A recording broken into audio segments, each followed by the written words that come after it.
Hello my crafty friend, it is Trinae here, and today I am doing a color with me. And today we're just focusing on coloring. We're not really making like a card or anything, just coloring up some images so we can use them at a later date. I like to do this like in the evenings when I just want to like relax a little bit.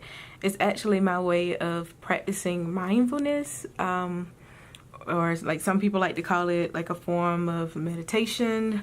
And this is more so like an active form of meditation, like coloring. Because for me, like a passive form of meditation where you're just sitting there and like in a stretch or something just doesn't work for me.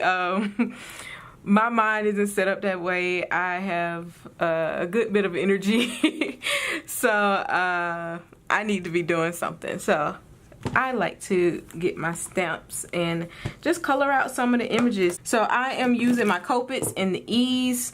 I have pulled out E13, or I should say E15, E13, E15, E17.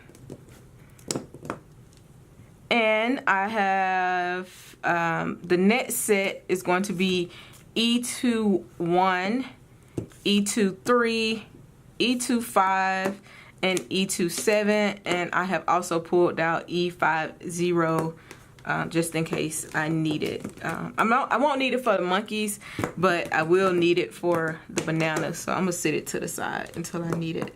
And I'm going to put all my little Copics in order. And the way I'm doing it is some of my monkeys are going to be with the ones like the E13, 17, 15, and then the other ones will be with the E21, 23, so and so, just to give my little monkeys some variety, and they won't all be the exact same colors. All right, so let's get to coloring. All right, so we are going to get to coloring. And what I normally do with my Copics is I put down my light color and then I go into like my medium and dark color. Then if everything needs blending back, I'll work my way, backwards from the dark to the light, just depending. But usually if it's a large area, I do like to lay down my lightest color first. But when it's a small area like the little monkey's face, then I lay down my darker color and then move to the lighter color. That just allows me not to use so much of the dark color. Sometimes I can be a little heavy hand where I put my shadows, and doing it this way allows me to not go overboard. So I kind of go in between. I know a lot of people wonder, like, should you put down the light color first or the dark color first? And my answer is to put down whichever one works for you, honestly. When I'm doing something that's a lot of space, then I put down my lightest color just so I can have my paper nice and saturated and everything will blend. However, if it's a teeny tiny area, it really doesn't matter. It's like, just get the ink on the paper.